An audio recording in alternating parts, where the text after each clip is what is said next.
ദൈവനാമത്തിന് മഹത്വമുണ്ടാകട്ടെ. കുറേ വ്യക്തികൾക്ക് എങ്ങനെയാണ് ദൈവത്തോട് ആലോചന ചോദിക്കേണ്ടതെന്ന് അറിയില്ല. ചില പ്രധാനപ്പെട്ട കാര്യങ്ങളിൽ ഒരു തീരുമാനമെടുക്കാൻ സാധിക്കാതെ പലരും വിഷമിക്കുന്നത് കാണാറുണ്ട്. സങ്കീർത്തനങ്ങൾ 32:8 ഞാൻ നിന്നെ ഉപദേശിക്കാം, നീ നടക്കേണ്ട വഴി കാണിച്ചു തരാം, ഞാൻ നിന്റെ മേൽ ദൃഷ്ടി ഉറപ്പിച്ച് നിന്നെ ഉപദേശിക്കാം.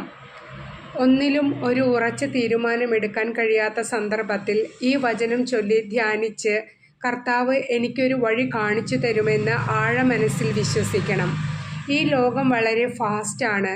അങ്ങനെയുള്ള ഈ ലോകത്തിൽ പല കാര്യങ്ങളും തീരുമാനമെടുക്കണമെങ്കിൽ പ്രാർത്ഥിച്ച് ക്ഷമയോടെ കാത്തിരിക്കണം. ക്ഷമയോടെ കാത്തിരിക്കുക എന്നത് പരമപ്രധാനമായൊരു കാര്യമാണ്. ക്ഷമയോടെ കാത്തിരുന്നാൽ മനുഷ്യർക്ക് ചിന്തിക്കാൻ പോലും പറ്റാത്ത തരത്തിലുള്ള കാര്യങ്ങളാണ് കർത്താവ് നമുക്കായി പ്രവർത്തിക്കുന്നത്. പലരുടെ ജീവിതത്തിലും കർത്താവ് പലതരത്തിലാണ് പ്രവർത്തിക്കുന്നത്. ചില വ്യക്തികൾക്ക് 5 മിനിറ്റിലോ അരമണിക്കൂറിലോ ഒരു ദിവസത്തിനുള്ളിലോ കർത്താവിൻ്റെ മറുപടി കിട്ടും. പക്ഷേ ചിലർക്ക് 1 മാസമോ 2 മാസമോ ചിലപ്പോൾ 2-3 വർഷം വരെ എടുക്കും മറുപടി കിട്ടാൻ.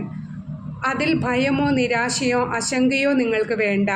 കർത്താവിൻ്റെ മറുപടി കിട്ടാതെ വരുമ്പോൾ നിന്റെ ഇഷ്ടം നീ നടത്തുന്നുണ്ടോ എന്നുകൂടി കർത്താവ് പരീക്ഷിക്കും. കർത്താവെ, ഞാൻ നിന്റെ ഇഷ്ടത്തിന് ജീവിക്കൂ എന്ന് പറയുന്നത് കേൾക്കാനാണ് ഈശോ ഇഷ്ടപ്പെടുന്നത്. ചില കാര്യങ്ങളിൽ കർത്താവ് നമുക്ക് തോന്നിപ്പിക്കും, നീ ആ വ്യക്തിയോട് സംസാരിക്ക്, നീ അത് ചെയ്യ്, നീ അത് ചെയ്യണ്ട എന്നൊക്കെ കർത്താവ് തോന്നിപ്പിക്കും. അതിൽ കൂടി വിവേകത്തോടെ നമുക്ക് കാര്യങ്ങൾ മുന്നോട്ട് കൊണ്ടുപോകാൻ സാധിക്കും. ചില കാര്യങ്ങൾ നമ്മൾ ചെയ്യണ്ട എന്ന് പരിശുദ്ധാത്മാവ് തോന്നിപ്പിക്കും. അത് ചെയ്യരുത്. ദൈവം നമുക്ക് പല മുന്നറിയിപ്പുകളും തരും. അത് അവഗണിച്ച് നമുക്കിഷ്ടമുള്ളത് നമ്മൾ ചെയ്താൽ നമുക്ക് വൻ പരാജയമായിരിക്കും ഉണ്ടാകുന്നത്. ദൈവത്തോട് നമുക്ക് പ്രാർത്ഥിക്കാം, എൻ്റെ ശക്തിയിൽ എനിക്കത് ചെയ്യാൻ സാധിക്കില്ല, അങ്ങയുടെ ഇഷ്ടം എന്താണെന്ന് വെളിപ്പെടുത്തണമേ. ദർശനങ്ങൾ തന്നോ വേണ്ടപ്പെട്ട വ്യക്തികളിൽ കൂടിയോ അങ്ങ് എനിക്ക് പറഞ്ഞു തരണമേ. ഈ തീരുമാനമെടുക്കാൻ എനിക്ക് സാധിക്കുന്നില്ല. ഈ ഒരു പ്രാർത്ഥനയിൽ തീർച്ചയായും കർത്താവ് കടന്നു വരും.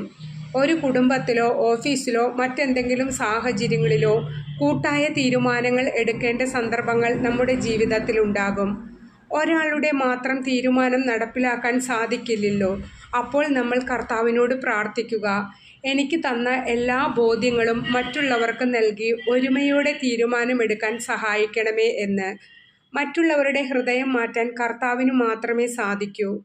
ആലോചിക്കാതെ നമ്മൾ എടുക്കുന്ന ഓരോ തീരുമാനങ്ങളും നമുക്ക് കെണിയായി മാറും.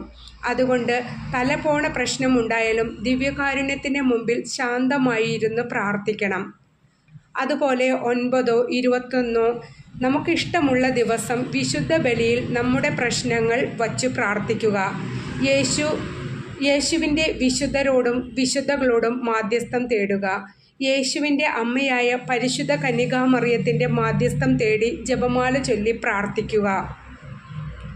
ഈശോ നമ്മോട് വചനത്തിൽ കൂടി വാഗ്ദാനം നൽകിയിട്ടുണ്ട്, ഞാൻ നിന്നെ ഉപദേശിക്കാം, നീ നടക്കേണ്ട വഴി കാണിച്ചു തരാമെന്ന്.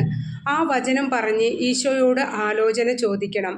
ദൈവികമായി ചിന്തിക്കുകയും ജീവിക്കുകയും ചെയ്യുന്ന ആത്മീയ മക്കളുടെ ഉപദേശം തേടാം. പരിശുദ്ധാത്മാവ് നിറഞ്ഞ വൈദികരുടെ ഉപദേശം തേടാം.